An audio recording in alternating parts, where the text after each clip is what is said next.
بسم اللہ الرحمن الرحیم جی السلام علیکم۔ دیکھتی آنکھوں سنتے کانوں، آپ کو میری طرف سے السلام علیکم جی۔ اس کا فرضی نام نازیہ ہے اور اس کا شوہر ریان سے بہت محبت کرنے والا ہے۔ اس کے ناز اٹھانے والا ایک ہینڈسم جوان ہے۔ دونوں بیاد مسرور زندگی گزار رہے تھے کہ ریان کی گاڑی کا حادثہ ہو گیا۔ بے احتیاطی کی وجہ سے سیٹ بیلٹ بھی نہیں لگا رکھی تھی، اس لیے اس کے جسم کا نقصان کچھ زیادہ ہی ہوا۔ بہرحال زندگی بچ گئی۔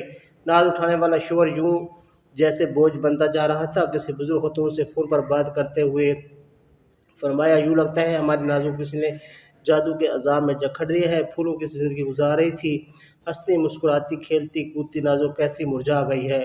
دوسری طرف کی خاتون نے مشورہ دیا کہ ان کے ایک پیر صاحب ہیں جن کے کمالات کی بڑی دھوم ہے، نازو کو ان کے پاس لے جائیں، دیکھنا کیسے سارے دکھ درد دور ہو جاتے ہیں۔ اور یوں جادو کے توڑ کے لیے بابا چٹے شاہ کی خدمات حاصل کر لی گئیں۔ نازیہ میرے پاس بیٹھی رو رہی تھی، مجھے تو خالہ اور ان کی دوست نے تباہ کر دیا ہے۔ بابا جی کہتے ہیں کہ کسی نے زوردار جادو کیا ہے، چاروں طرف اندھیرا ہی اندھیرا ہے، بڑا زور آور جن ہے جس کو بسم کرنے کے لیے ہمیں چلا کرنا پڑے گا، ہو سکتا ہے اس سے ہمیں آپ کو بھی بلانا پڑے، دن ہو یا رات جس وقت کو آپ کو بلایا جائے آپ کا آنا یقینی ہونا چاہیے۔ کبھی کبھی جن ہمارے اندر بھی حملہ کرنے کی ہمت کر لیتا ہے، لہذا ہمارا من سے بھسم کر دے گا، لیکن وقت اور پیسہ درکار ہے، اور ان کی روز روز کی فرمائشوں سے میں تنگ آ گئی ہوں۔ ادھر یہاں کے علاج پر خرچ کے لیے روپیہ چاہیے، ادھر بابا جی کو دینے پڑتے ہیں، اور وہ کہتے ہیں کہ اب عمل کو درمیان میں نہیں چھوڑنا ورنہ بہت نقصان ہو جائے گا، جیسے ریان کی موت بھی واقع ہو سکتی ہے۔ کیا بابا جی بہت عمر کے ہیں نازیہ؟ میں نے یوں ہی ایک سوال کیا تو اس نے روتی آنکھوں سے میری طرف دیکھا۔ انتہائی مقروض صورت اور قحط کا ایک بندہ ہے، اس کے ہاتھوں کی ساری انگلیوں میں مختلف قسم کے پتھر جڑی چاندی کی انگوٹھیاں ہیں، گلے میں لمبے لمبے ملکوں کے ہار ہیں، بہت لمبے اور بہت گندے بال ہیں۔ جب وہ نظر بھر کے دیکھتا ہے تو میرے رونگٹے کھڑے ہو جاتے ہیں، پتہ نہیں ایک عجیب سا محسوس ہوتا ہے۔ ایک بات بتاؤں بیٹا، جو اللہ والے بابا جی ہوتے ہیں نہ ان کا حلیہ اتنا ہی پاکیزہ ہوتا ہے، ان کی نگاہ اللہ والوں کی نگاہ ہوتی ہے، ان کے گرد ایک نور کی چادر سی تنی ہوتی ہے۔ آپ قسمت کے جال میں جا پھنسی ہیں بیٹا، میں تو صرف علاج معالجے پر لگی ہوئی تھی۔ گھر کی بزرگ خاتون ہیں، امی تو ہے نہیں کہ مشورہ کرتی، بڑی بہن ہے جو امریکہ میں ہوتی ہے، اتنے دور سے وہ کیا مشورہ دیتی۔ اس نے جب مجھے کہا تو میں سمجھی، دیکھو نازیہ، اپنے خامد کی صحتیابی کے لیے تمہیں بہت سی قربانیاں دینے پڑیں گی۔ یہ عامر تمہاری فیملی کی بیک گراؤنڈ کو جانتا ہے، لیکن تمہاری زبان سے سننا چاہتا ہے۔ اس کا کہنا ہے کہ جب میں بلاؤں ضرور آ جانا، اور نہ تیرے خامد کی جان کو خطرہ ہوگا۔ دراصل تمہیں جذباتی طور پر بلیک میل کرنا ہے۔ میں نے پیار سے کہا، تھام لیا۔ دیکھو میری بیٹی، میں آپ کو جامعہ اشرفیہ کا رستہ رخ دکھا سکتی ہوں، وہاں بہت پڑھے لکھے علماء دین موجود ہیں، بھٹکے ہوئے لوگوں کو راہ ہدایت بھی دیتے ہیں اور ان کی مدد بھی کرتے ہیں۔ اور یہ بات اپنے دل و دماغ سے نکال دو کہ رب کے علاوہ کوئی اور ہے جو تمہاری مشکلیں آسان کر سکتا ہے۔ جو لوگ اللہ اور اس کے رسول صلی اللہ علیہ وسلم سے عشق کرتے اور راہ مولا لوگوں میں خیر بانٹتے ہیں، کبھی کسی بندے کے سامنے دست سوال دراز نہیں کرتے۔ نازیہ بیٹی، صرف یہ بتاؤ کہ آپ کا قریبی رشتہ دار ایسا کون تھا جس کا رشتہ آپ کے لیے قبول نہ کیا گیا، یا کوئی فیملی ریحان کو اپنی بیٹی دینے کی خواہشمند تھی؟ جی آنٹی جان، میرے طلبگار بھی کافی تھے، لیکن میرے چچا کی بڑی بیٹی اپنی نند کے لیے بہت زیادہ خواہشمند تھی کہ ریحان کے ساتھ شادی ہو جائے۔ اس طرح ریحان کی سگی پھپھو بڑی نواسی کی شادی ان سے کروانا چاہتی تھی، لیکن ان کی امی کا قرآن میرے نام نکلا تو سب کے منہ لٹکے گئے۔ آپ ان کی پھپھو نے ہمیں ایک بار پھر یہاں تک کہہ دیا کہ تم بیچ میں نہ ٹپک پڑتی تو میری منہ آج اس گھر میں راج کر رہی ہوتی، پر خیر ہم بھی دیکھ لیں گے۔ کیا یہ جملہ انہیں کرتے آپ نے خود سنا تھا؟ آخری جملے پر میں نے چونک جانے کی باری تھی۔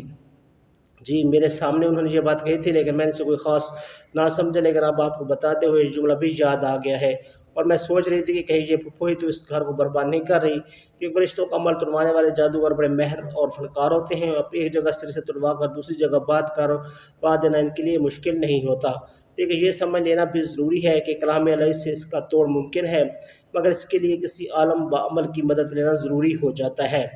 اور یہی بات میں نازیہ کو بتا رہی تھی۔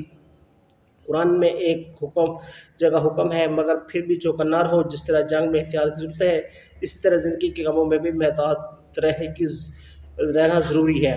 اس لیے چند اعمال کو اپنا لینا بہت ضروری ہے، یعنی سب سے پہلے بندے کو عقیدہ درست ہونا چاہیے۔ جب ہر چیز جو انسان پر وارد ہوتی ہے بازان اللہ ہوتی ہے، تو پھر توکل بھی تو اللہ پر ہونا چاہیے۔ ایاک نعبد و ایاک نستعین کہہ دینا ہی کافی نہیں، اس پر عمل کرنا بھی بے حد ضروری ہے۔ نازیہ جیسی کئی معصوم لڑکیاں اس چنگل میں پھنس جاتی ہیں، کئی تو وہ ہمارے نامدار شوہر ہوتے ہیں جو اپنے نا کے خول میں بند صرف عورت کو بھانج بناتے ہیں اور عملوں اور جادوگروں سے اولاد کی پیدائش کے لیے ٹونے ٹوٹے اور تویز کرواتے کرواتے اپنی بیوی کو ہی بس اوقات اس کنویں کا ایندھن بنا دیتے ہیں۔ کوئی بھی حسد کی آگ میں جلتے ہوئے اپنے کسی دوست یا رشتہ دار پر جادو کروا سکتا ہے۔ میں بتا چکی ہوں، رشتہ توڑوانا اور میاں بیوی میں اختلاف کروانا تو شیطان کا پسندیدہ مشغلہ ہے۔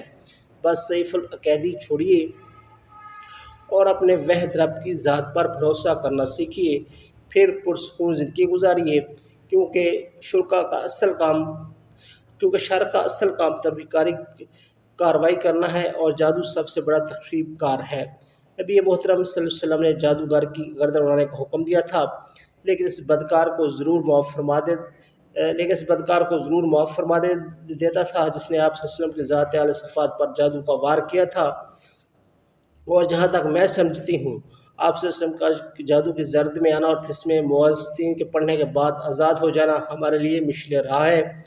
دعا ہے کہ نازیہ اور اس جیسی بچیاں اس آفت سے بچ سکیں، اور بزرگ خواتین وہ جو ایسی بچوں کو گمراہ کرتی ہیں جو گناہ اور کفر کرنے سے باز رہیں۔ اللہ تعالی ہم سب کو صراط مستقیم پر چلنے کی توفیق عطا فرمائے، آمین، اور میرے سکڑتے دل کو سکون و عافیت عطا فرمائے، آمین ثم آمین۔ تو یہ تھی ہماری آج کی کہانی، امید ہے آپ کو پسند آئی ہوگی۔ اگر آپ اسی طرح کی مزید اچھی ویڈیوز دیکھنا چاہتے ہیں تو ہمارے چینل کو سبسکرائب کرنا نہ بھولیں تاکہ ہماری ہر ویڈیو آپ کو بر وقت ملتی رہے۔ اس کے ساتھ ہی ہمیں دیجیے اجازت، اپنا اور اپنے پیاروں کا رکھیں ڈھیر سارا خیال، اور آخر میں ایک دفعہ پھر گزارش ہے کہ چینل کو سبسکرائب کرنا نہ بھولیں تاکہ ہماری ہر نئے آنے والی ویڈیو آپ کو بر وقت ملتی رہے۔ بہت جلد دوبارہ حاضر ہوں گے، تب تک خدا حافظ۔